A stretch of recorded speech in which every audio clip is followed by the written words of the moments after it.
What's going on, fam? Welcome back to the channel. Special guest here. Safa decided to join the channel. Gianna let her sleep. So as you guys know, a couple weeks ago, I did the 7 things a man must do for the woman that he's interested in. Mm-hmm. Now Safa's going to help us with the 7 things a woman should do, because I didn't want to just do it by myself. Right, wouldn't make sense. Wouldn't make sense at all. So we're just going to jump right into it. First things first, build yourself, woman. Don't just sit here and rely on a man to come and just sweep you off your feet, and he's doing everything. He's paying the bills. He's the one with the job. He's the one with the, goal getter mentality. He's getting out there and doing all these things, and then you're just sitting back like, hey, where's my Prince Charming? That is not attractive from what I've heard. Now, unless you know otherwise, that is not really attractive to many guys. They want to see that, a woman, prospective woman is, she's got things going for herself. Get an education. You go to school. When I met Tavares, I was in school at the time. I was pursuing debt. I was pursuing debt with a degree in biomedical science because I wanted to go to medical school. Of course, I feel like God has other plans for me. That's neither here nor there, but at least I was, trying to build myself. I was doing things for the kingdom and for, me personally, and not relying or waiting for a man to just come and sweep me off my feet. Yeah, so like she was saying, I think it's so important for a woman to have her own, because I believe that it's a common misconception that because men are called to be providers, that women just do nothing and the man just does it all. Women are some of the top graduates in college now. Right. Top doctors, lawyers, and all those are being bombarded by women. So I know there are a lot of driven women out there, but it's difficult as a man to know the type of woman you're with is with you for what you have or for who you are. Right. If she has nothing, she's homeless without you. She has no job without you. She has nothing outside of you. I think it's so important to find a woman who's doing all of these things and showing that she's a woman of character, because when you read Proverbs 31, I think a lot of people just think if you're in church that you're a Proverbs 31 woman. That's not the case. No. Proverbs 31 woman sounds like an entrepreneur. She sounds like mom of the year. Mm-hmm. She sounds like the greatest wife you can ever lay your eyes on. So when we see Proverbs 31, that's the type of woman women should strive to be. Right. Whereas your husband understands that you're adding value to his life because you're adding and not simply there to gain what he already has. Right. And I think another part of it is just having something for yourself, because you never know where life will take you. Yes, you have your spouse, but you don't know what can happen to his job, or you never know. You have to be able to stand on your own 2 feet as well, if you had to do so. Our second point, ladies, is make yourself available. A guy isn't going to want to approach you if you're not available. If you seem mentally closed off, you're standoffish, you don't want to be approached. You don't want to be. It almost seems like you're available, but you're not showing it on the outside. You're a bit closed off. It reminds me of the story of Ruth, and in the Bible, Ruth made herself available to be noticed by Boaz. She knew what she wanted. She wanted to be married one day, and she wanted Boaz to notice her, so she made herself available. She was working in the field. She was, she even laid at his feet at one point. And no, we're not telling anybody to go and lay at the guy's feet that you like. We don't do that. Different times, but just make yourself available to be noticed. Yeah, I think it's important that we do that. I think a lot of women, especially women who have the natural resting angry face, if you're guilty of it, you know what I'm talking about. When in reality, some of these women are the nicest women you'll ever meet. Mm-hmm. So I'm not saying that your face determines who you are as a person, but when someone does not know you, you have made yourself unapproachable, because they're looking at it like, well, I don't want to, she's having a bad day. And there's always that guy that says a comment like, hey, you should smile. And then a woman gives him a look like, who are you talking to? Like, you know what I mean? No one wants to be that guy to upset you even further. Right. So you have to understand that, ladies, if you are interested in a guy and he made eye contact with you and you gave a smile, that is welcoming. Right. He gets the impression, oh, I can talk to her. I can see her in passing. She seems nice. She seems friendly.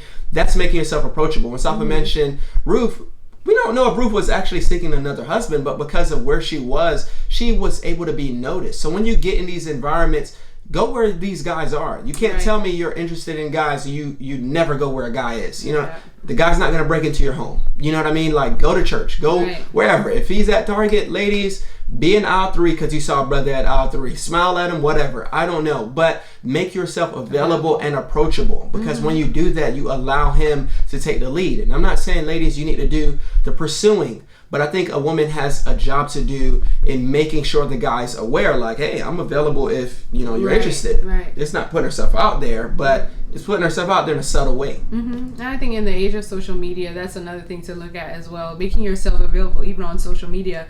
Unlock your profile.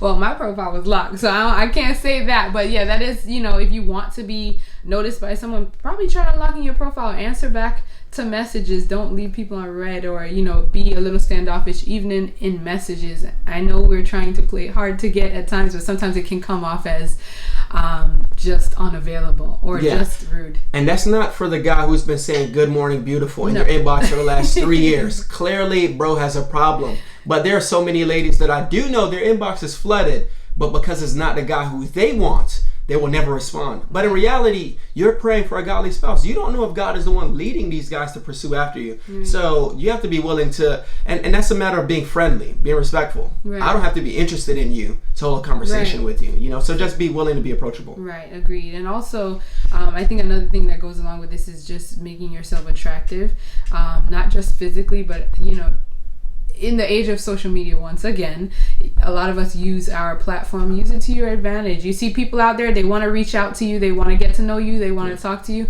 Well, remember, this is kind of like a platform to, it shows who you are as a person. So, for instance, when Tavares and I, before we were dating, I was single, and I used my platform or my social media page to post me going out, hanging out with friends, me doing things that I like, because it was a window to who I was as a person. So it made me look attractive even to people who didn't see me every day. So you were fine. It made me look attractive. She's trying to be modest with it. Whatever. Anywho, yes. Number 3, one thing I'll say is, ladies, you have to be willing to be this guy's biggest supporter or cheerleader, however you want to word it, because a guy loves when he feels valued. Right. I think a lot of women, they love the guy that does all of these things for him and is always rooting for him, cheering him on. But so many women forget that the guy desires that in return. Right. So the moment that he understands that, oh, well, I'm not afraid to take a risk because I have a woman rooting me on, believing in me, that makes him more inclined to grow because he feels as though he has a support system. Right, I agree. I think that it's important because with all the things that your guy might be doing, for instance, Tavares is, heavily involved in ministry and church on platforms and things like that. I have to be his biggest supporter, because if I'm not, some you never know who will come along and grab his attention and you make him feel as though that's a sad reality. It is a sad reality. But as people, sometimes we desire affirmation. Yeah. And if we don't get that desire, I'm not saying that would be Tavares, but I'm just saying in any case, you want to be the one. Never let somebody cheer your significant on more than you do. You need to be the one. You need to be the one to let him know, hey, you can do this. Hey, I'm rooting for you. Hey, God is with you. You need to be that person, that support, because it helps him get up to where he needs to be. It helps him climb that ladder. And as he climbs the ladder, you're up there with him because you're with him. So ladies, there's a few questions I'd have you ask yourself to know if you're a good enough supporter to the guy you're interested in. If his world seems to be crumbling, can he count on you to believe in him? That's one. Do you compliment him in the way that you desire for him to compliment you? And 3, when you see him making adjustments and growing, do you acknowledge it? Because I know a lot of women that complain day and night, but the moment they see growth, they're not acknowledging that. So those are 3 questions that I need you ladies to acknowledge before you go to the next point. Our 4th point is build your own spiritual life. That is super, super, super duper important, especially if it's not just for your family, but if you are truly a child of God, you need to have your own spiritual life. You can't depend on your spouse or your parents or whoever else to take you to heaven. It's not going to happen. You have to have your own spiritual life for yourself, and in turn for your family. When you get with this person, you want to be able to, God forbid, they're at their lowest. You want to be able to pick them up. You need to have your own spiritual life. It's not attractive for you to be depending and leaning on, someone to have that spiritual life for you. And I think it's also important when you have a family. You're supposed to be able to lift them up when your husband, when your significant other, your husband decides, he's going up in ministry or whatever he needs to do, and you have to be there to kind of pray for him, because I feel like the people who are the most driven for Christ or the most involved, I feel as though that's who the devil is after the most. And you have to be there to cover them and to, you know, pray over them, and just to cover your whole household in general, you know, your children and things like that. So your whole household. That sounded mad Jamaican. Listen, Tobias is much better than me. Not at all. Not at all. But definitely agree with what she was saying. And obviously there's some people on various levels of spiritual maturity on the spectrum listening to this. So we understand. Some of you may say, oh, amen. Yeah, that's so true. Some of you may look like, I don't really care about that part. But I want you to understand that it's super important, because you have to understand that if God is the most important part of your life, you want someone who helps that. Right. You don't want someone who simply tolerates it. Right. So ladies, if you're claiming you desire a godly man, that means you want a man who doesn't simply attend church, but you desire a man that actually aims to please God, right. aims to do great things for God and help and serve and do all those things. But no man who's driven and passionate about his walk with God wants a woman who's lukewarm. That's a sad reality. No man who desires to do great things for God, whether he wants to sing, preach, serve, be a missionary, anything. Like, it doesn't even matter if he just wants an online ministry. He doesn't want his woman to be online cursing people out. You know what I mean? He would like to know that they have that same desire to please God. So you have to have your own walk with God, so that he knows that, well, if I never taught my wife what Psalms 1:1 is implying, that she should be desiring to know that herself, she should be seeking God for herself. All right, number 5. So I'm going to do this one. Soph is going to do damage control, just like I said on the podcast, because I'd rather you get mad at me, because I know how y'all are in the comment section. You need, ladies, please, you must have a humble spirit. And I know it seems like a wave, you know, because of feminist movement, like ladies are demanding equality, which they deserve. Women are not beneath men, but we still need to understand that God desires for you to have a humble spirit. Right. You know, so just because you desire equality does not mean God wants you to dominate. Right. Like, there's so many women who because you're outspoken. There's nothing wrong with being outspoken. Being outspoken is not ungodly or sinful. Mm-hmm. The problem is that when you're outspoken to the point that you don't care what anyone else says, you can't be corrected. You demand how that man is supposed to live, and you demand what he's supposed to be. That's not the way God created you to be. I'm sorry. That's literally a part of our sinful nature that God wants you to crucify, because it's possible for you to be compassionate, and it's possible for you to make your voice be heard without being condescending, if that makes any sense. The Bible says in Proverbs 21:9, it's better to live alone in a corner of an attic than with a quarrelsome wife in a lovely home. Meaning, it is more peaceful for this guy to not even be in the same room with his wife. Mm-hmm. The Bible's telling us you would rather be in the attic or be on a roof or be anywhere else in the world than to be around an argumentative woman. Crazy. So please understand, it's not me telling women, be quiet and just shut up and let men dominate you. That's not the will of God for your life at all. Mm-hmm. But you have to understand that God does want you to have a humble spirit, a meek spirit, and he does call men to it as well. But we're talking about women today, so please don't start with that. What about the men?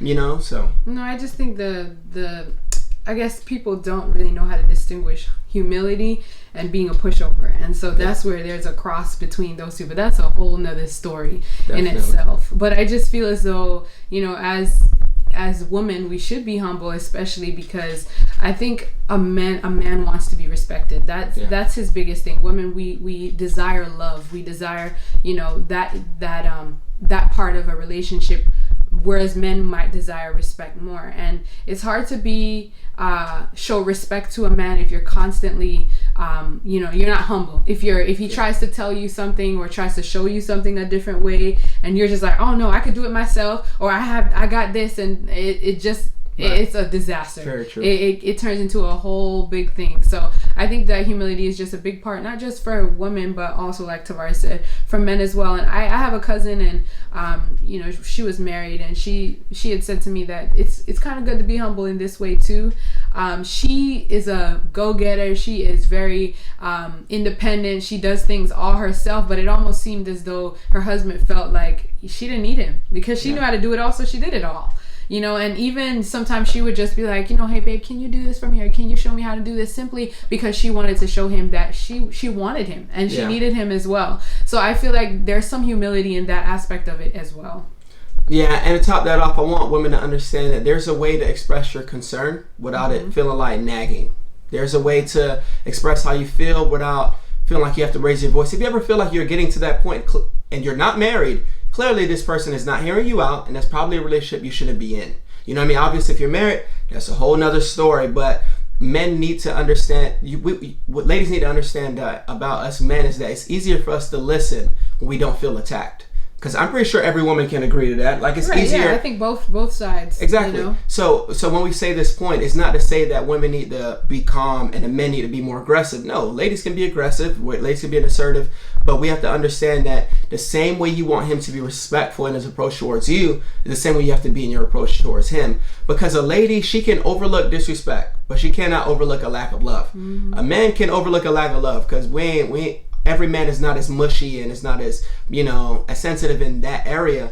But most men cannot overlook when they feel disrespected. You know what I mean? So you have to understand that. Allow that man to feel respected, and he'll give you the world. Right. Our next point is give him some space. Give him some space. Everyone needs their space, him and you alike.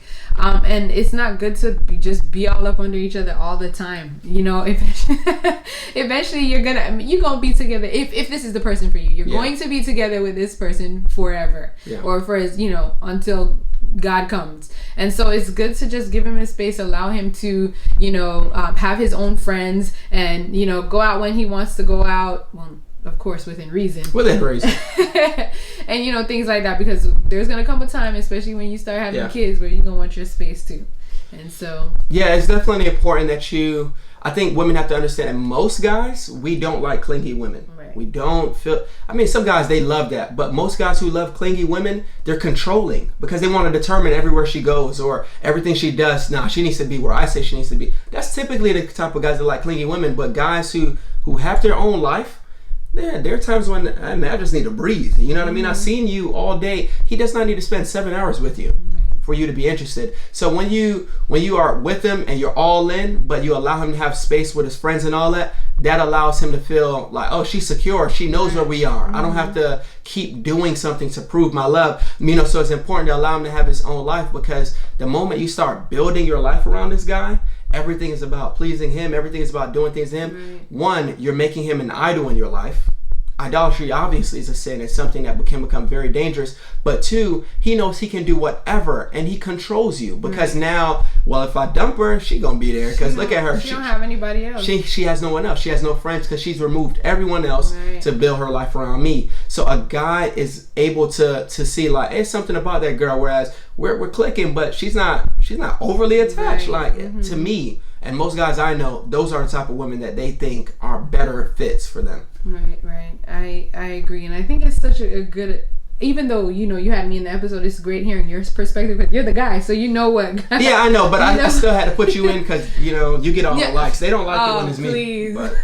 But, they need the dating couple. They need both of us. But yeah, so definitely. And the next thing I'll say, and I'll let Safa probably either say how she does it or give her opinion, but be willing to challenge him. So this is the 7th thing, but we have a bonus for you guys after. But this is the 7th thing that I'll say, be willing to challenge that guy. Right. I think it's so important when a woman, I'm not saying she came after me, but I approach a woman and it's something about her that forces me to want to get more money, forces me to want to pray more, forces me to want to do more. You want to do more, because it's like, man, one, she got her stuff together. Right. Two, she sees my shortcomings and she's pushing me to go forward.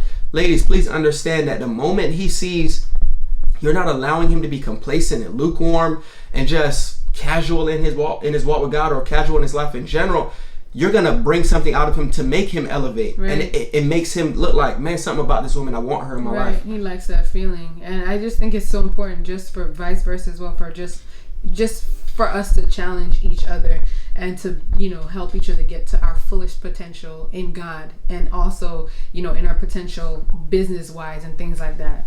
If I don't push him, then I'm not going anywhere either. I'm not going up if I don't push him. Exactly. We are one. We'll be stuck there. Right. So we'll be stuck at this this level, you know, we'll never go anywhere. But when we push each other, we are closer. We are even closer to fulfilling our potential and to fulfill the promise that God has for us. So, and another part of challenging them, I'll say, is this: be willing to let them know when they are wrong.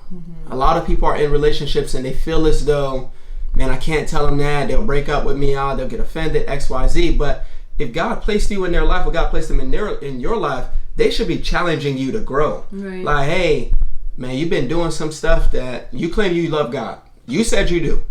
This is not helping that. Yeah. So if they're not able to correct you and bring that accountability to your life, then it doesn't really show much effort. So if I see that Safa is like, man, I'm aiming to be a godly man, she's aiming to be a godly woman, and our relationship while dating definitely wasn't perfect. But if she was to say, hey, Tavares, I don't like when you said that because it wasn't a godly behavior, that was kind of worldly, that makes me see like, oh, I can't come to her half stepping. Like, it makes me realize I need to get my act together. So it's so important that you're willing to confront them and challenge them as well. So my question to you is, what are some ways that either you have challenged me, or what are some ways that they can challenge the guy that they're interested in or currently dating in order for him to grow or whatever? Right. I think I challenge you because I don't correct you, but I let you know when you... She correct me. Now don't be like, no, stop doing that. No, I more so say, hey, Tavares, I realize that this is what you're doing and this is not going to help you or me or your relationship with God. So, you know, what are you going to do about it? I let him know where he's wrong. I let him know, you know, this can't continue if you want to be... If you don't want to get stabbed. She's trying to be nice about it. But yeah, I think that's the way I challenge you. And also, when I see you, you know, wanting to do something with, you know, this platform or just business related or even in ministry, I say, go for it. Go for it. I know you can do it. I always tell you that I believe in you 100%. And, you know, I think you can take on the world, to be honest. And so I challenge you in that way because I feel like as though if I say it to a level where, you know, you see that I believe it, hopefully you'll believe it yourself, even if you don't. Some ways that I feel as though some of you ladies can challenge the guys that you're the guy that you're interested in. Not all of them, ladies. Just one. The guy that you're interested in is, you know, maybe if you are, you know, on a level where you're already, you know, either texting back and forth or maybe you FaceTime, have some Bible studies together. See where his mind is or how he interprets the Bible. Just challenge him to look at it, you know, in depth. Yeah, especially because a lot of people claim they were dating a Christian and then realize that they weren't really a Christian after they got married. Yikes. But you'll realize if you guys actually, you know, exercise spiritual disciplines while dating or into getting to know each other face. Right. Challenge him to, you know, get closer to God. Challenge him to get that degree. Challenge him to, you know, start that business that he wants to start. I think we have to basically water each other's dreams and help flourish that. Challenge him to be the best form of himself that he could possibly be. The last one I'll say is this. It wasn't on the podcast, but we want to do more, but we're making this episode too long.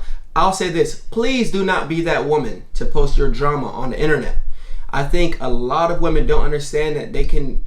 No guy's interested in that negative Nancy. You know what I mean? Whereas if I saw the last guy that you dated, you bashed him in every Facebook status. You were tweeting about him, Drake lyrics for weeks. You were snapping and he this and he that. Listen, you're not about to get me next. I can promise you that. Like, I am going to be low key. I'm going to back off. And it's not because it's nothing wrong with being hurt. But when we're not willing to be mature enough to handle that hurt one-on-one or in person or just off of the internet in general, it is so unattractive. Like, ladies, so be that woman that no one even knows how often you're bothered. Right. Because you're handling your issues. You don't post everything on social media. Don't be that person that social media becomes a negative canvas for you just to paint all kind of pictures, you know? Yeah, I agree. And I think the things that you put on the internet, even if you delete them, I'm gonna screenshot it. It's there forever. It's there forever. People seen the messiness. They already screenshotted it. They already sent it around. So just avoid that and just don't post it. Don't be that one. Yeah. But there's so much we can say. We know y'all done stuck to this long episode already, so we appreciate you guys.